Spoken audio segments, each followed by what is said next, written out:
Соңку окуялардан кийин бийлик тараптан кайсы бир деңгээлде жумшаруу байкалабы, бир топ акын, журналисттер камакка алынган учурлар болду. Мына ошол жаатта өзгөрүү болобу деген күтүү да бар экендиги мен мындай жашыра албайм да.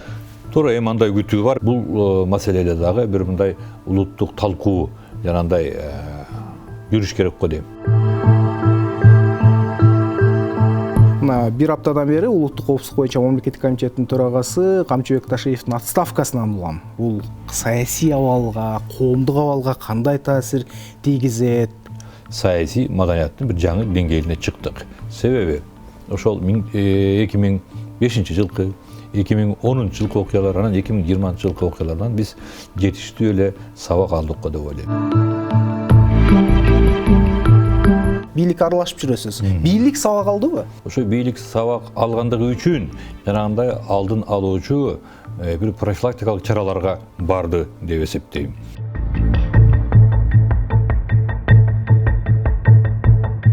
Саламатсызбы Азаттыктын угарманы жана көрөрманы. Азаттыктын бүгүнкү коногу Кыргыз Республикасынын мамлекеттик катчысы Арслан Капай уулу Ойчиев. Арслан мырза, саламатсызбы? Саламатчылык. Студиябызга кош келдиңиз. Бир топтон бери дал ушул маекти уюштуралы деп пландап жүрдүк эле, мына бүгүн күнү чыгыптыр. Алгачкы суроону мен учурда актуалдуу болуп аткан коомдук саясий турмуштагы окуялардан баштайын деп турам. Мына өлкөдө саясий окуялар кызып, талкуулар күчөп аткан учурда студиябызга келип отурасыз. Мына бир аптадан бери улуттук коопсуздук боюнча мамлекеттик комитеттин төрагасы Камчыбек Ташиевдин отставкасынан улам. Бул саясий абалга, коомдук абалга кандай таасир тийгизет? Бир катар мындай кесепети кандай болот деген суроолор талкууланып атат. Анан бүгүн президент Садыр Жапаров дагы комментарий берип, бул эми кезектеги отставка. Коомго, коомдогу кайсы бир ынтымакка эч кандай доо кетирбейт дегендей жооп берди. Анан сиз мамлекеттик катчы катары идеология, коомдогу абал дагы сизге ишиңизге түздөн түз байланышта. Соңку окуяларды сиз кандай чечмелеп атасыз? Албетте, саясий окуя болгондуктан бул Кыргызстандын турмушундагы номер биринчи жаңылык болуп атат. Коомдун баардык катмарында, ар кайсы чөйрөлөрдө кызуу талкууланып аткан маселе албетте. Ал эми жанагы кесепеттер деген албетте бирөөлөрдү кооптондуруп атса керек, бирок буга мен мындай деп жооп берер элем. Бул суроого президент Жапаров өзүнүн эң биринчи билдирүүсүндө дагы, жана бүгүнкү билдирүүсүндө дагы жооп берди. Биринчи кезекте улуттун ынтымагы, улуттук биримдик биздин эң башкы приоритет. Ошол улуттук ынтымактын урматы үчүн мына ушундай кадамдарга бардым деп айтты. Бул биринчи. Экинчиден мына бүгүн соңку интервьюсунда дагы айтып атат. Бул эч кандай Кыргызстандагы сиз айтып аткан кесепеттер деген маселеге алып келбеш керек. Себеби биз улут катары өзүбүздүн ынтымагыбызды өзүбүз сакташыбыз керек. Анан албетте ар кандай күчтөр бар. Ушул стабилдүүлүктү бузуп жиберели деген күчтөр болсо керек, бирок андайга жол берилбейт го деген ойлоймун. Себеби биздин соңку 10-15 жылдагы тарыхый тажрыйбабыз, мен көптөн бери байкап жүрөм. Ошол тарыхый тажрыйба анан кийин маданият, саясий маданияттын бир жаңы деңгээлине чыктык. Себеби ошол 2005 жылкы 2010 жылкы окуялар анан 2020 жылкы окуялардан биз жетиштүү эле сабак алдык го деп ойлойм. Мен муну ушул көп саясатчылар, эксперттер менен болгон сүйлөшүүлөрдө байкап калам. Ошондой жанагы стабилдүүлүктү бузуунун эң бир четки ашынган жолуна баруу бул биринчиден зыян, экинчиден улуттук өсүшкө дагы кесепетин тийгизген көрүнүш экендигин моюнга алып жатышат. Мына сиз Кыргызстандын эгемендик тарыхында, ошол эгемендик алып жаткан учурда активдүү студент катары, кийин илимпоз, журналист, андан соң жазуучу катары аралашып, өзүңүздүн пикириңизди билдирип келаттыңыз, мамилеңизди билдирип келаттыңыз. Мына эми соңку 4-5 жылдан бери мамлекеттик ишке аралашып иштеп келатасыз. Анан сиз айтып атпайсызбы, саясий окуялардан, тарыхтан сабак алдым депчи. Анан эң алгач бийлик сабак алдыбы деген суроо жаралат. Себеби дегенде кайсы бир деңгээлде ушул сыяктуу окуялар бийликтин кетирген катачылыгынан, өз убагында тарыхтан, сабак албаганынан улам чыгып келген да. Анан сиз мына бийликке аралашып жүрөсүз. Бийлик сабак алдыбы? Албетте бийлик сабак алды. Дагы бир жолу айтып коеюн, бул биздин соңку жаңы тарыхыбыздагы бир жаңы көрүнүш. Ошо бийлик сабак алгандыгы үчүн жанагындай алдын алуучу бир профилактикалык чараларга барды деп эсептейм.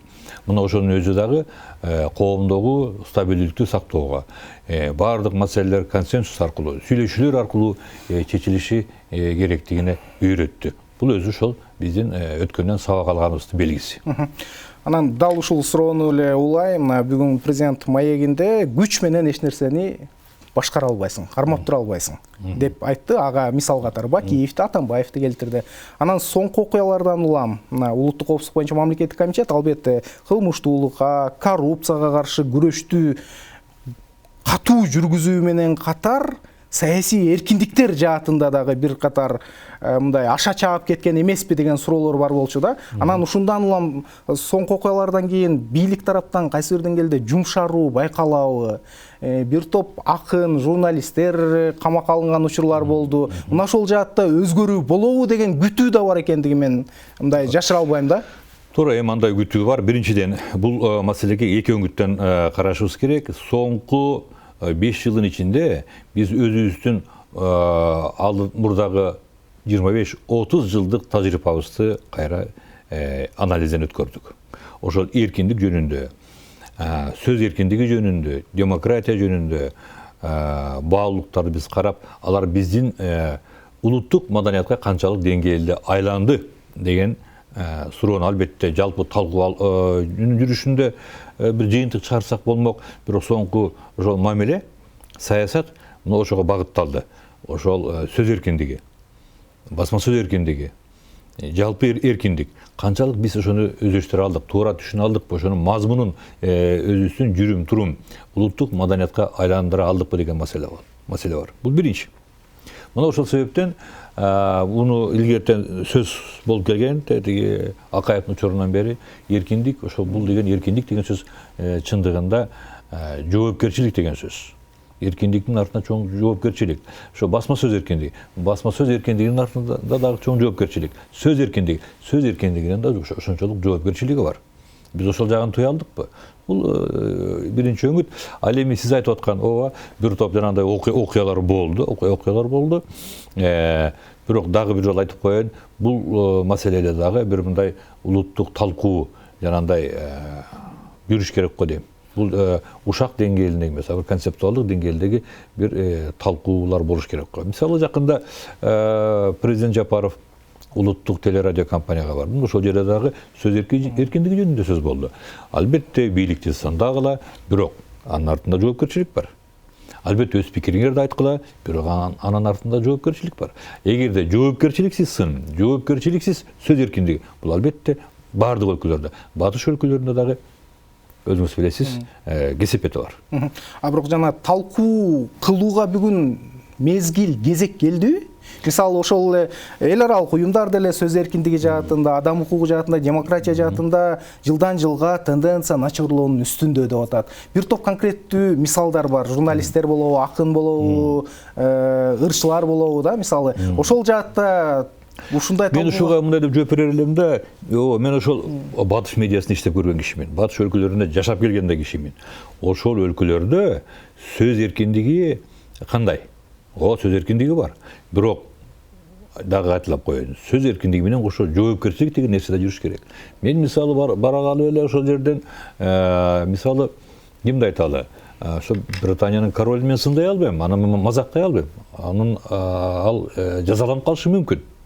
Анын сөз эркиндиги эмес. Анын жоопкерчилигинин себеби ошол болуп атат. Биздин Кыргызстанда дагы сөз эркиндиги дегенди кээде биз аша чаап кеттик. Аны биз ийен ооздук деп түшүнүп алдык. Албетте талкуу болуш керек, улуттук талкуу болуш керек. Жана сөздү ошон үчүн колдондум, улуттук маданият деген. Эркиндик жөнүндөгү сөз эркиндиги жөнүндөгү көз караш бул биздин улуттук маданиятка айландырыш керек. Анын жол-жоболору кандай? Мына ошо 30 жыл ичинде ар кандай мыйзамдар, ар кандай жол-жоболор иштелип чыгып турду. Бирок ал иш жүзүндө аткарылдыбы жокпу? Мисалы, бизде ол өзгөчө соцмедиа тармагында ийен ооздук күчөп кеткен. Бирөөнүн наамына акарат келтирүү. Эми кайсы өлкөдө болбосун? Мыйзам сакталган өлкөлөрдө бирөөгө акарат келтирүү албетте анын жазасы бар. Анан биз дагы ошол мүмкүн бир аз ошол маданиятты өздөштүрүү жолунда мүмкүн ар кандай оош кыйыштар болушу мүмкүн. Бирок айланып келип биз улуттук маданиятка айландырышыбыз керек. Албетте сиз жоопкерчилик жөнүндө айтып калдыңыз, бирок адилеттик деген да түшүнүк бар. Канчалык деңгээлде адилет болуп жатат? Ошол жоопкерчиликке тартуу аракети. Вот ошол жана талкуу деген сөзүм ошол. Талкуунун жүрүшүндө жоопкерчилиги канчалык, адилеттүүлүк каерде? Мисалы, акарат айтылдыбы? Анын жазасы бар. Ал адилет болдубу, жокпу? Биз анын ошол ченемдерин жол жобосын иштеп чыгышыбыз керек. Мына ушул биз талкуулап аткан темалардын баардыгы эле келип улуттук идеология, улуттук маданияттын деңгээли жөнүндөгү мындай талкуудан ошондон улам жаралып калып атат. Сиз деги эле ушу мамлекеттик кызматка, мамлекеттик катчылыкка келип жатып, өлкөдөгү ошол улуттук маданияттын деңгээлин сиз кандай баалайт элеңиз? Жалпы жарандардын маданияттын деңгээли, айрымдар кризисте, начарлоонун үстүндөбүз деген дагы пикирлер бар. Эми мындай да бул сурооңо мындай деп жооп берейин. Биринчи, маданият деген эмне? Улуттук маданият деген эмне? Бул улуттук маданият деген бул биздин жүрүм турумдан тартып, биздин жашообуздагы духовный искусствого чейинки тармактарды камтыйт. Мына азыр мен жолдо келатып эле силердин студияга келатып бир кайгылуу көрүнүшкө дагы күбө болдум. Интернетти ача калсам бир баланы машина сүзүп кетип ошол жерден мүрт кетти. Мектеп окуучусу экен. Мен мисалы ушуну дагы какчап айтып келатканыма көп жылдар болду. Кыргызстандагы жол коопсуздугу. Себеби жол коопсуздугу, жол эрежеси бул дагы улуттук маданиятка жатат. Улуттук жүрүм турумга жатат. Кыргызстан жол кырсыктары боюнча тилекке каршы эң жаман өлкөлөрдүн катарында. Соңку 20 жылдан бери. Жол кырсыктарынан өлгөндөрдүн саны боюнча дагы Кыргызстан тилекке каршы жаман өлкөлөрдүн катарында. Бирок биз ага көңүл бөлүп атабызбы? Мына акыркы чараларга барды. Ушундай чараларга барышка туура келип атат. Айдоочулардын баардыгын кайрадан окуталы. Оңайлап окуталы деп атат. Себеби биз улуттук баалуулук деп атып 20-кылымда, 21-кылымда ушул мекендештерибиздин коопсуздугун улуттук баалуулукка айландыра алып атабыз да. Жол кырсыгынан өлгөндөрдүн канча бир бөлүгү жаш балдар, окуучулар болуп атат. Мына бул улуттук маданият. Туурабы? Демек, мен жаңа эле ушундай пост жаздым. Жол коопсуздугун, жол эрежесин сактоону дагы бир улуттук маданиятка айландыралычы. Мисалы, мындай сөздө, ушуну такай айтып калам. Улуттук баалуулук дегенде эле биз архаикалык бир көрүнүштөргө таянабыз, шилтеме беребиз. Этти кантип тартыш керек, бозуйду кантип тигиш керек, түндүктү ким көтөрөт деген маселе. Жакшы, анын баарын биле жүрөлү.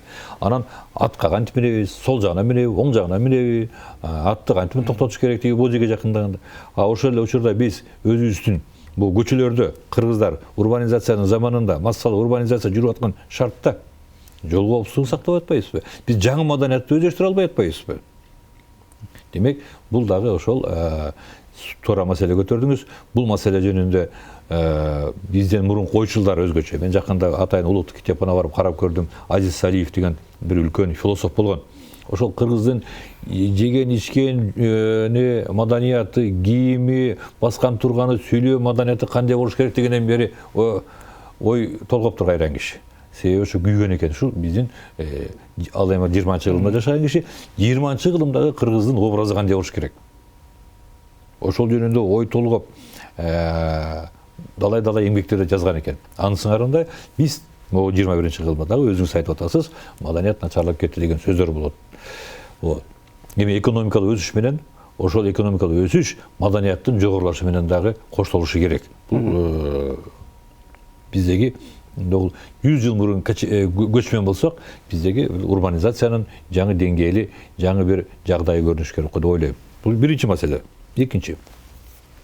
Сиз айтып аткан жалпы маданият. Бул маселеси мен ушу мамгатчылыкка келгенден бери айтып атам, уңгу жолду улап, биз урааныбыз да ушундай улуттук дем жана дүйнөлүк бийиктик. Биз мүмкүн ушул жасаган иштерибиз менен, жазган эмгектерибиз менен, жүрүм турумубуз менен, искусстводогу жетишкендиктерибиз менен мүмкүн биз дүйнөлүк бийиктикке жакындайбыз. Андай шарт бизде барбы? Бар. Себеби дагы бир жолу кайталап коеюн. 100 жылдын ичинде биз көчмөн кыргыз отурукташып мына цивилизациялык цивилдик мамлекетти куруп атабыз. Маданият тармагында, искусство тармагында биз андай дараметти көрсөттүк. Дүйнөлүк бийиктикке жакындаган, жана дүйнөлүк бийиктикти керек болсо багындырган деңгээлде көрсөтө алганбыз. Айтматов, Океев, Чокморов, Миңжилкыев, Шамшиев жана башкалар. Демек ошондой дарамет бизде бар экен. Мен ойлоймун, ушул 21-кылымда кыргыздын ошол чыгармачыл генийин дагы бир жолу ойготуп, 21-кылымдын жаштарынан жаңы элитаны, жаңы кумирлерди алып чыгышыбыз керек. Ошол жаңы элита, жаңы кумирлер кыргыздын бизди 21-кылымдын экинчи жарымына, ошондон ары бизди, биздин коомду, биздин улутту 22-кылымга баштап келе турган катмар болуш керек. Сиз ушуну ошо мамлекеттик катчы катары мындай риторикаңыздан көп байкап атам, руханий ренессансты жаратышыбыз керек деп жатпайсызбы? Аны кантип жаратыш керек? Мисалы, ошол Айтматовдорду, Океевтерди 21-кылымдагы бул жаза алма жол менен алга сүрөп жазаш керекпи же кандай жол менен кандай жол менен жасайбыз? Ишке ашыш керек. Кандай жол менен жасайбыз? Бул мындай. Биз аз улутпуз. Биз бири-бирибизге ичкүдүүлүктү токтотуп, көрө албастыкты токтотуп, себеби өзгө чыгармачыл дүйнөдө бири-бирине көрө албастык мүнөздүү деген эски көз караш бар экен. Аны мисалы могул раматлык Кеңешбек Асаналиевдин Адабий айкаш деген китебин алалы. Минтип отурсаң, бул Кыргызстандагы жазуучулук өнөр жалаң эле интрига, чагымчылдык менен коштолуптур. Жаңы шартта биз биринчиден жаңы таланттарды алып чыгышыбыз керек. Кантип? Жаңы чыгармалар издешибиз керек. Бир эле мисал айтайын. Бул эл аралык Букер сыйлыгы деген бар.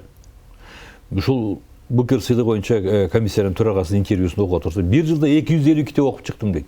Төрагасы 250 китеп эринбей окуп, кайсынысы ылайыктуу деп талкуулап жүрүп отуруп, ошонун ичинен жаңы таланттарды чыгарып атпайбы? Маселен, бизде билбейм, эми биздин адабиятчыларыбыз көп. Адабият боюнча жактагандарыбыз толтура, ошончолук китеп окуп, анан анализден өткөрөбү билбейм. Бирок айтайын дегеним, ушул жазуучулардын арасынан, киночулардын арасынан, сүрөтчүлөрдүн арасынан, бийчилердин арасынан, архитекторлордун арасынан таланттууларды тапташыбыз керек. Ошолорду туура баап, мисалы, бир эле мисал айтайын, Улан Карыпбаев режиссер. Мен муну мисалы 21-кылымда кыргыз маданиятына Айтматовдой таасир эте алчу талант деп эсептейм. Кайсы чыгармага кайрылбасын, орто саат чыгарма болсо дагы ал аны идеясын алып, сахнада бир керемет көрүнүшкө айландырган таланты бар. Мисалы, бул жылдыз. Ал таптап аткан актерлорду көрүп келдим. Ал менин чыгармаларымды ойногондук үчүн эмес. Алардын ошол аткаруу чеберчилигин көрүп, эгерде буларды дагы таптаса, башка чыгармаларды аткарса, булардан чоң жылдыз чыгат турбай деген ойлагам. Булар биздин жаңы жылдыздарбы? Мисалы, жаш сүрөтчүлөр бар. Аларга да мен ошондой айтып атам. Ошондой эле мамиле киночуларга да болуш керек. Мына Кудайга шүгүр, Руслан Акун, мисалы, ушул сыяктуу киночуларга мүмкүн болушунча колдоо көрсөтсөк, жаңы катмар чыгып келет, Кудай буйрса. Сиз өзүңүз айтып калдыңыз, мына кептин удулду да келип калды. Ошо Улан мырза Карыпбаев койгон Ош драма театрындагы сиз жазган чыгармадан негизинде коюлган спектакль боюнча дагы азыр Фейсбукта айрымдары жазып чыгышпады. Эми сиз батышта иштегенсиз, ал жерде ошо мамлекеттик кызматта жүргөн адамдын ар бир баскан турганы, жоопкерчилиги өтө каралат эмеспи? Анан жакында сиздин чыгармаңыздын негизинде Темир Бирназаров режиссер фильм тартты. Мына эми режиссер Улан мырза Карыпбаев спектакль коюп атат. Анан Арслан Капай уулу кызматка келгени, өзүнүн чыгармасын эле сүрөп, мамлекеттик заказ менен дал ушундай эл алдына алып чыга бергенде канчалык деңгээлде туура болуп атат? Бул эми кызмат абалынан мындай бир кайсы пайдалануу эмеспи деген да талкуу жүрүп атпайбы? Сиз кандай жооп бересиз? Балким чындыгында эле ошондой ойго түртүп калбасын. Ушуну сурап берейинчи. Сен өзүң кандай ойлойсуң, мисалы? Аны мен жообун айтып берейин. Сен байкот. Жок, албетте жазып атасыз, алар бул кызматка келгенге чейин эле даярдыкты баштаган, бир топ убакытталган процесс деп атышат. Балким мыкты чыгарма болгон үчүн тандалып алды режиссерлор депчи. Бирок кандай болгон күндө да коомдо ошондой сөз кетип калбады. Анан мен ошону сиздин өзүңүздөн сурагым келип атат. Туура, мен ага жооп берем. Бирок айтчы, мына сөз эркиндиги дегенсиз. Өзүң мен да журналист болгом. Сурайынчы, сен кандай деп ойлойсуң? Ушул эмне себептен ушулга барды деп ойлойсуң мамлекеттик катчы? Ошол спектаклдин бет ачарынабы? Мамлекеттик спектаклге коюлуп калды деп ойлойсуң? Жо, мен аны билбейм кандай жагдайда коюлгандыгын. Албетте коюлушун мен колдойм. Жакшы. Анда мындай. Биринчиден Темир Биназаровдагы мен чыгармаларыма көптөн бери окуп жүрүшөт. Жолугуп калабыз. Анан ар кандай өздөрүнүн ич күптүлөрүн айтат. Эмне себептен сиздин чыгармаларга көңүл бөлүнбөйт? Мен айта албайм мен. Менин ишим мен аларды жазып коюу. Анан өзгөчө жанагы беделдиге караш Мисмилдирикти ушу кино кылып тартам деп жүрдү. Бул жазылганына 2006-жылы жазылды. Бул 2010-жылдардан мурун жазылган чыгарма. Окуп аябай жактырган экен, кино тартам деп. Эми мен тартам десе тартпа деп айта албайм да. Ой бөлүшүп калабыз. Анан кызыктай бир эмелер бар. Мисалы бул киношный язык деп айтат. Бул даяр сценарий деп айтат. Эми Темир досум өзүң бил. Дегенче болбой эле жана тагдыр жөнүндө тартам деп калды. Мен кой деп айта албайм. Аны тартыш үчүн 2-3 жыл болду тартам деп жүргөнүндө. Мана былтыр тартып кетти. Анан мен ушул маалда мамгатчы болуп калдым. Эми бул мамгатчы бола калып эле кино тартырды деген. Эми кинону бир айда тарта албайт да, туура. Аны сценарий жазганга эле канча убакыт. Анын үстүнө мен уруксатымды алган. Мен ушунча сценарий тарта берейинби деген, тарта бер дедим. Бул биринчиден чыгармачылык эркиндик. Улан Карапбаев боюнча да ушундай. Ал дагы ушул тетиги Алматыда иштеп жүргөндө эле, Казакстанда иштеп жүргөндө жанагы менин Мисмилдирик беделдиги каргыш деген романымды колуна тийип алган экен. Барактап көрүп ушуну кандай кылып сахнага алып чыксам деп ойлоп жүрүптүр.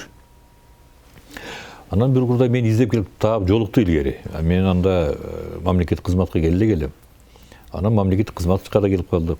Анан талкуулап, талкуулап, мен анын ага кандай темалар кызыгарын, эмне себептен менин чыгармаларыма кызыкканын билгим келди. Көп сүйлөштүк. Дегенче болбой ага бирөө жо аны койгондон мурун бул тагдыр жөнүндөгү ыр деген чыгармасын койбойлу деп бирөөлөр аны ошол театр иштеген бирөөлөр аны ынандырды. Мен атын билбейм, ага айтып калды. Ушундай сунуш болуп атат. Ошондо аны эми өзүң бил, мен театрды элестете албайм. Мен театр режиссер эмесмин. Иштей баштады. Мен уруксатымды алды. 3 жыл болду. Анан 2 жыл мурун коймок. Анан дагы ойлонуп жүрүп калды. Былтыр коюлмак, дагы ойлонуп жүрүп калды. Анан эле айтып калды. Мен репетицияны баштадым деп мага жалпы сюжет айтып калды. Себеби бул жолку спектакль менен 3-4 чыгармама негизделген. Ошол Мисмилдирик бар ал жерде, Бакшымен Чыңгызхандан бар экен. Мен айтып берген бир окуялар бар экен. Андан сырткары жана тагдыр жөнүндөгү ыр. Коюлуп калды. Анан репетиция болуп аткан жерде мага салып калат. Дегенче болбой эле жанагы указ чыкканда чочуп кеттик. Айнанай, эми дагы сөз болобуз. Бул мамлекеттик кызматчы катчы болуп дайындалып ал, анан дегенде айтып калды, эмне кылабыз? Мен ушул спектакльдан чакырганда баргым келген эмес. Барып эле коеюнчу десем, болбойт да. Сиз келбесеңиз, моногу жерде шепкинди бүтүп келген бүтүрүүчүлөрдүн ындыны өчүп калат.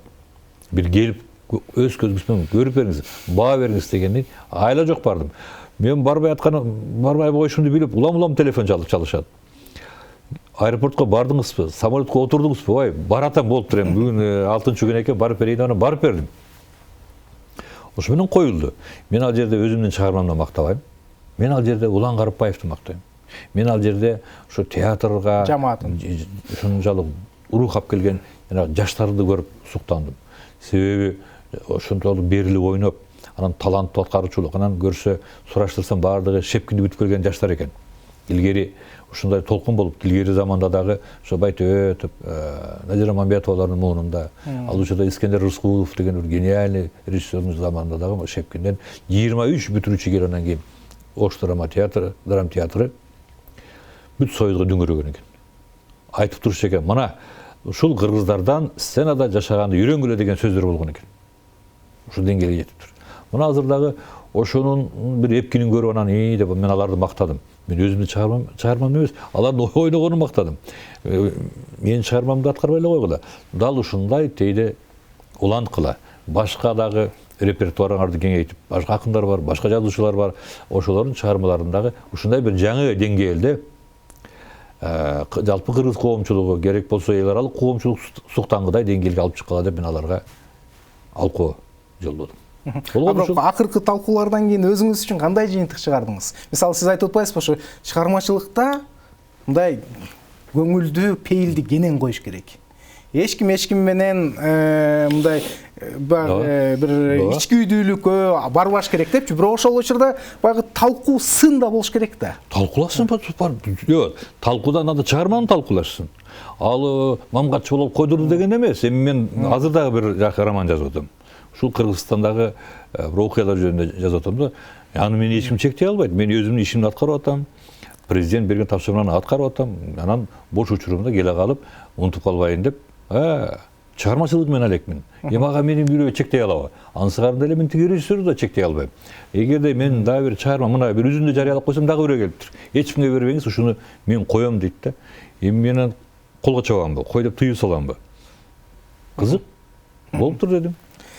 Жана буга чейин талкуулап калбадыкпы? Жоопкерчилик, улуттук маданиятты көтөрүү боюнчачы. Анан бирок соңку учурда ошол бир аз эркиндикке байланыштуу. Чыгармачыл эркиндикке канчалык деңгээлде бүгүн шарт бар? Себеби сиз айткандай жана ренессансты жаратуу үчүн чыгармачыл эркиндик, ар түркүн тажрыйбалар дагы болушу керек го дейм. Бүгүнкү учурда бир аз эркиндикке да чек коюп алган жокпузбу деген дагы суроо бар да. Жок, мен ага макул эмесмин, себеби биз кыргыз маданияты, кыргыз эли чыгармачылыктагы эркиндик үчүн жана мен айтып өткөн жетишкендикке жеткенбиз. Жана ал бийиктиктерди учурунда багындырганбыз. Ошол эле сүрөтчүлөр, Гапар Айтиев, Чуйков, эркиндик болгондугу үчүн. Бир эле мисал келтирейинчи. Мына Совет заманында, Советтер Союзунун акыркы жылдарында сүрөт искусствосунда бир мындай көрүнүш пайда болду. Эми ал учурда сүрөт искусствосунда Айтиев гений, Чуйков гений, Тургунбай Садыков гений. Бирок ошол замандагы коммунисттик цензурага карабастан кыргыздын бир жаш сүрөтчүлөрү, азыркы жана шепкинди бүтүп келген актерлор сыңары, ошол муундагы жаш сүрөтчүлөр өздөрүн жаңы толкун деп атады. Анан бул жердегилердин эси чыкты. Бул каяктагы жаңы толкун? Бул өтө эле ашыкча биз эркиндикти берип койгон жокпузбу деп. Мына ошол жаңы толкун бир урдай 1986-87 жылдары менин баамымда ошо Ташкентте бүткүл союздук көргөзмө болуп калат. Ошол жерге барат. Эми булар тентектик болуп атты. Бирок тентектерде эч ким бияктан уруксат алган жок, өздөрүн жаңы толкун деп атады. Сүрөт өнөрүндөгү жаңы багыт деп атат керек болсо. Мурдагы авторитеттердин бардыгын тааныбай атышат, моюн көз келбей атышат. Мына ошол жерде мындай сөз болот. Ошол көргөзмөнү көрүп кеткен атактуу искусствоведтердин бири Морозов деген келип айтат. Невероятные вещи происходят в кыргызской живописи депчи. Кыргыз сүрөт өнөрүндө адам таңгаларлык окуялар болуп атат да ошолорго баа берген. Бирөөлөр сурай берген. Ушул сүрөтчүлөрдөн кимдер кийин чыгат деп ойлойсуз? Башкаларын билбейм, кыргыздардан чыгат деп. Бул ошол биздин эркиндик. Кино искусствосун алалы. Мына ошол эркиндик, чыгармачыл эркиндик болгондугу үчүн, албетте ал жерде өз ошол коммунисттик заманга мүнөздүү бир чектөөлөр болгон. Бирок ошондо дагы биздин кыргыздын генийлери чыгармачылык эркиндикти колдонгонду билген. Азыркы заманда дагы мына ошондой андан да чогуураак мүмкүнчүлүктөр бар. Минтип айтат дейт илгери Шостакович Айтматовго жолугуп калып. Сүйлөшүп отурганда. Кандай дейсиң деп жаш жазуучудан сураган го. Азыркы заманда Шекспирлер жаралабы депчи.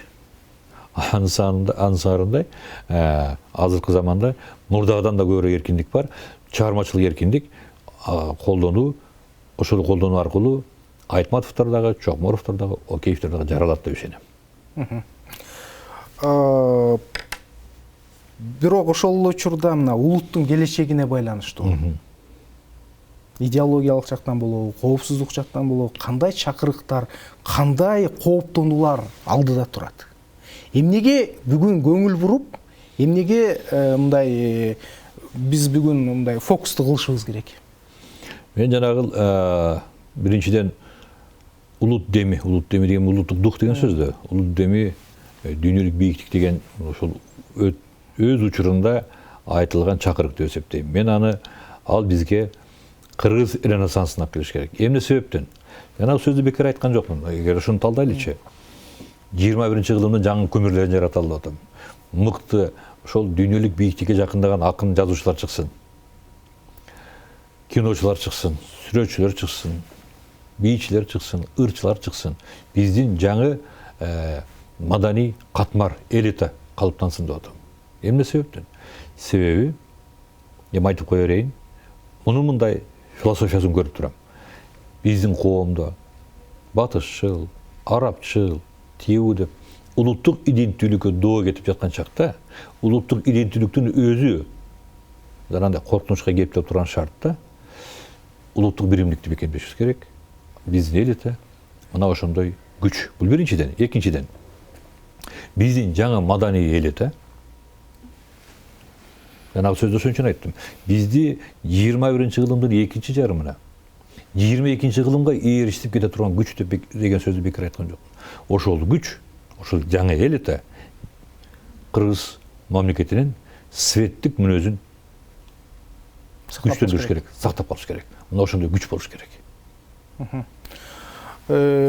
Сиз буга чейин ошол мамлекеттик катчылык институтунун айланасында деле бир топ талкуулар бар. Мына Кыргызстан эгемендик алган алгач жылдарда бул институт болуп, бир топ сиз айткандай идеологиялык багытыбыз кайда баратат деп бир катар ошол идеологиялык программаларды иштеп чыгып, анан ортодо ошо саясий окуялардан улам жек көрүндү болуп бул институт жокко чыгып, мына 2020-жылдан кийин кайрадан калыбына келип, мына сиз 4-үнчү мамлекеттик катары иштеп жатасыз да. Анан айрымдар бул эми бир маданият министрлигинин ишин эле кайталаган орган болуп калган жокпу? Канчалык деңгээлде ал салым кошуп жатат деген талкуулар да бүгүнкү күнгө чейин жүрүп келатат да. Сиз бул пикирлерге, бул ойлорго көз карашыңыз кандай? Ролун канчалык деңгээлде актап жатат ошол мамлекеттик катчылык институту?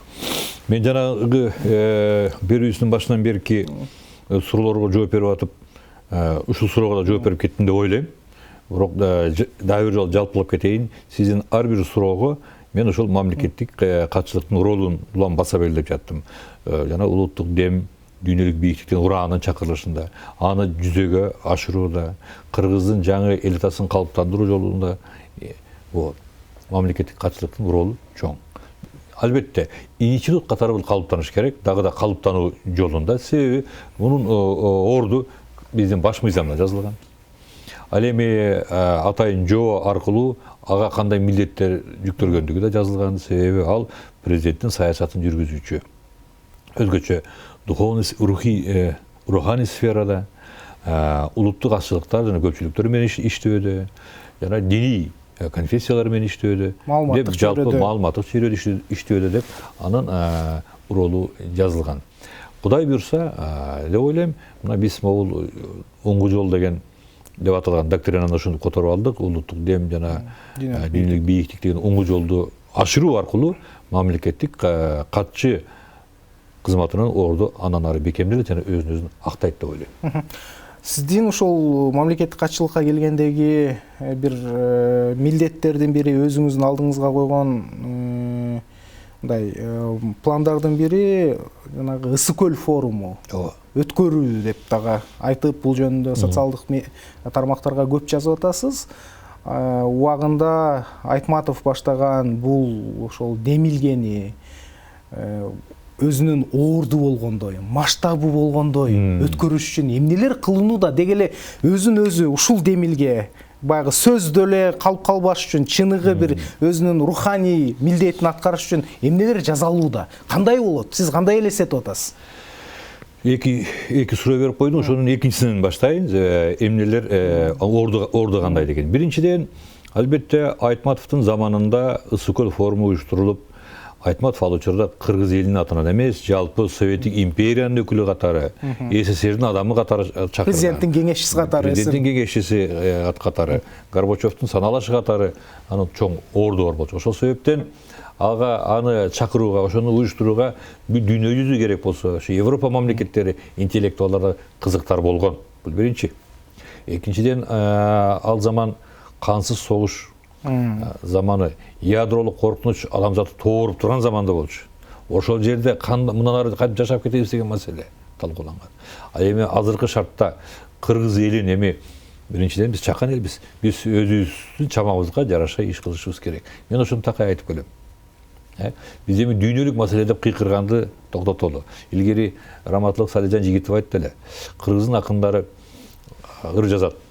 Тарт колуңду Вьетнамдан деп. Ошону Америка укмак беле депчи. Анын сыңарында биз бул жерде тарт колуңду Венесуэладан тиүү деген чоң чакырыктарды жасай албайбыз. Бирок менин оюмда ошол кыргыздын чоң маселелерди чечүүгө дарамети бар экендигин дагы бир жолу көрсөтүш үчүн бул биринчиден биздин милдет. Экинчиси кыргыз элине кыргыз элин ойготуу үчүн, кыргыз элине чыгармачыл бир сыймык сезимин ыроолоо үчүн ушул форумду чакырып атабыз. Жана ал жерде бир топ интеллектуалдар кимдер келет? Конкреттүү көп кишилер келет, Кудай буйрса. Мен билгенден Азиз Санжар келет, Оксфорд университетинин бир Харари сымал үлкөн ойчулу бар, Питер Франкопан өзүм жолугуп келдим. Ал келет, Кудай буйрса. Казакстан, Өзбекстан келет, Орусиядан ошол Мединский да келет, Шыбытко келет. Мединскийди аргим аргандай түшүнүп жүрбөй. Келип Кыргызстанга сүйлөп берсин, анын сөзүн ушул жерден талкуулайлы. Андан сырткары Кытайдан Ван Мың деген чоң жазуучусу бар, ушул Айтматов суктанган, ал Айтматовго суктанган экен учурунда. Ал жазуучу келет. Моян Нобель сыйлыгынын лауреаты.